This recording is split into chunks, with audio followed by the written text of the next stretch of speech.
Ողջույն։ Երեկ մարտի 11-ին Եվրոպական խորհրդարանի ամբիոնից, այսօր մարտի 12-ին կառավարության նիստին հաջորդած ճեպազրույցում Հայաստանի անունից եթե Փաշինյանի փոխարեն ելույթ ունենային Ալիևը, Բայրամովը, Բյուլբուլօղլին, չի բացառվում, որ հակահայկականությունը ավելի զուսպ լիներ։ Օրինակ Ալիևը հաճախ է իր երկրում ելույթ ունենալիս ծաղրում Նիկոլ Փաշինյանին, բայց այդ ծաղրը դրսի ամբիոններում չկա, ավելի զուսպ է։ Նիկոլ Փաշինյանը, երբ դրսի ամբիոններում պետք է խոսի իր հայաստանյան ընդդիմախոսների, եկեղեցու մասին, հակաարցախյան թեզեր տանի, առավել անզուսպ է։ Վստահեցնում եմ ձեզ, Եվրախորհրդարանի ամբիոնից անհնար է Փաշազադեն ամենայն հայոց կաթողիկոսի մասին ասի եկեղեցու պետը։ Նրանք այդպես չեն ասի, բայց նրանք կուրախանան, որ նման խոսույթ լինի, կվճարեն անգամ դրա համար, կքաջալերեն, կհանձնարարեն։ Ես զարմացած չեմ Եվրոպական խորհրդարանի ամբիոնից Նիկոլ Փաշինյանի հակապետական, հակահայկական, ինչպես շատերն են բնորոշում, դավաճանական ելույթով։ Ես պարզապես տագնապում եմ, որ Հայաստանի Հանրապետության մայրաքաղաքի ամենակենտրոնում պաշտոնավարում է մի կառավարություն, որը ավելի մեծ գործ է անում մեր թշնամիների համար, քան հենց իրենք թշնամիները։ 67 տարի Եվրոպական խորհրդարանը գործում է։ Այնտեղ ելույթ ունեցող տարբեր երկրների ընդդիմադիրները այո կարող են քննադատել իրենց երկրների իշխանություններին տարբեր հարցերում, բայց երբ երկրի ղեկավար աշխատողն է քննադատում իր երկրի ինստիտուտները, ժողովրդին, միակ հարցը մնում է տալ, բա այդ երկրում դու մնում ես որ ինչ անես։ Փաշինյանն ասում է. կալանավորել եմ հոգևորականին, որը դեմ էր սահմանազատմանը եւ ուզում էր Ղարաբաղյան շարժումը վերսկսել։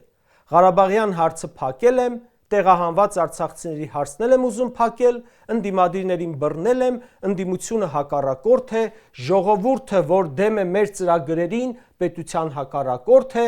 պատերազմի կուսակցության մեջ են, հայ ժողովրդի հարցն էլ կփակեմ, քանի վարչապետ եմ։ Այդ սաղ կանեմ, Ադրբեջան, Նախիջևան, Թուրքիա կապեմ իրար իմ երկրի տարածքով։ Այդ դրա համար օգնեք վերընտրվեմ, որովհետև դա ձեռնտու է Ալիևին։ Արցախցիների վերադարձի հարցը Նիկոլի փակել բացելունը չէ, միջազգային իրավունք է։ Դու վաղը չես լինի, բայց այդ իրավունքը մնալու է։ Փաշինյանին այսօր հարցնում են, ինչու է եկեղեցու դեմ պայքարում, պատասխանում է, որովհետև պատարակների ժամանակ Արցախ բառն են արտասանում։ Դա ասում է պատերազմի սպառնալիք է։ Ոնց կարող է աղոթքը դառնալ պատերազմի պատճառ։ Այդ որտեղ ես կարդացել, որ եկեղեցու քարոզը պատերազմի է բերում։ Սրանք ասում են ընդդիմության բառապաշարը պատերազմի կարող է բերել։ Ալիևն է հանձնարարել այդպես խոսեք։ Հայաստանում ձեր օրոք 3 պատերազմ է եղել։ Այդ որ մեկն է դրանցից եղել եկեղեցու պատճառով կամ ընդդիմության պատճառով, նրանց խոսույթի պատճառով։ 2020 թվականի պատերազմի պատճառը Նիկոլի հայտարարությունն է եղել, որ Արցախը Հայաստան է եւ վերջ։ 2021 թվականի ներխուժումը Նիկոլի զորքերը հետ քաշելու պատճառով է եղել։ 2022 թվականի պատերազմն ու ներխուժումը ելի իշխանության պատճառով է եղել։ 23 թվականի պատերազմն ու բռնագաղթը Պրահայում Արցախը Ադրբեջան ճանաչելու պատճառով է։ Ընդդիմության պատճառով պատերազմ չի լինում։ 2016 թվականի ապրիլյան պատերազմի պատճառ ոչ մեկը չի համարում ընդդիմադիր Նիկոլ Փաշինյանին։ Եթե Նիկոլը մնամ, էլի պատերազմ է լինելու, կասկած չունեմ։ Ու էլի պատճառը լինելու է նրա իշխանությունը։ Այսինքն, Արշակ Սրբազանի գլխին քրգործ սարքելու եւ բանտարկելու պատճառը ապրիլի 23-ին ջահերով երթից հետո Արցախը ուրանալու համար Նիկոլի հասցեին նզովքներ։ Կաթողիկոսի դեմ հարձակման պատճառը Արցախի մասին միջազգային ելույթն էր։ Բագրատ Սրբազանին բանտարկելու պատճառը Տավուշից հողերի հանձնելու դեմ պայքարն էր։ Ու բոլոր մյուս եկեղեցականների ու եկեղեցու դեմ պայքարը աղոթքներում Արցախ բառը օգտագործելն է։ Այդ մարդը ուզում է, որ Աստծուն ուղված աղոթքն ու պատարակի տեքստը հաստատվեն ՔՊ վարչության նիստում։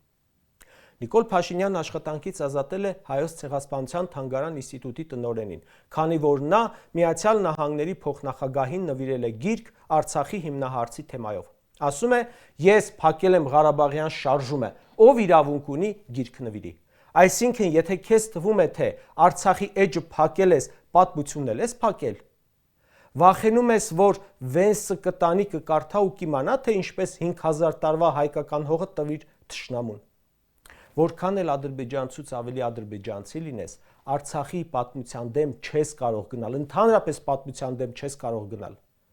Ցեղասպանություն վերապրած, հայրենիքի մի մասը կորցրած ազգի թանգարանում գիրք են նվիրում մեր նորորյա ողբերգության մասին ու դա հունից հանում է մեր իշխանություններին։ Դե միանգամից թանգարանի դռներին էլ կողպեք կախեք, բանալիները փաթեթավորեք, ուղարկեք Բաքու։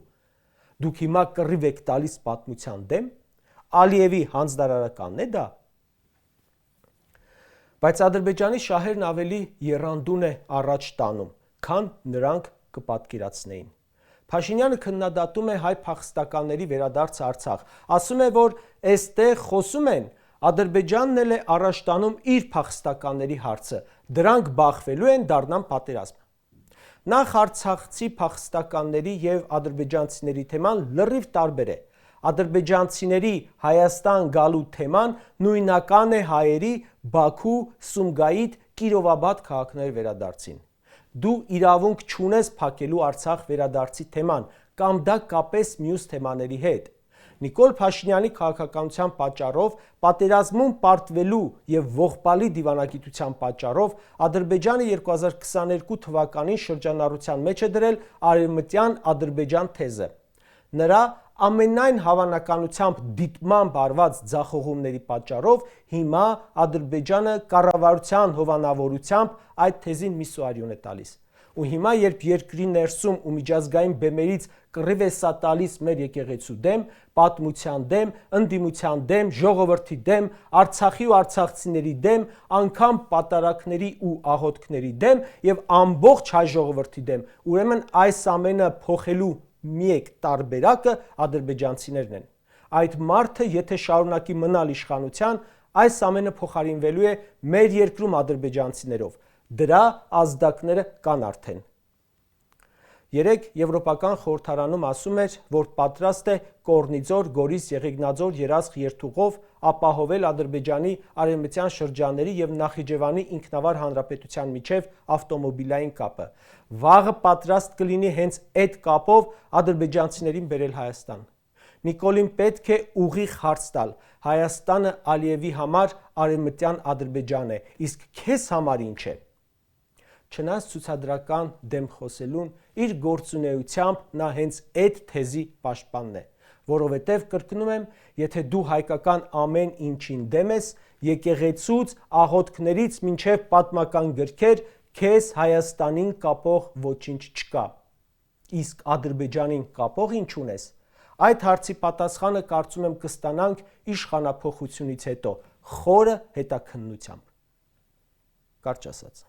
Նիկոլն ասում է, հայ եկեղեցին ղեկավարվում է պետի կողմից։ Բարձրաստիճան հոգևորականները պայքարում են սահմանազատման դեմ։ Հոգևորականները աղոթքներում ասում են Արցախ։ Սրբազաններն ուզում էին հեղափոխություն անել։ Ընդդիմադիրների խոսույթը պատերազմի է բերում։ Ինքը փակել է Արցախի էջը։ Ինքը փակում է արցախցի փախստականների էջը։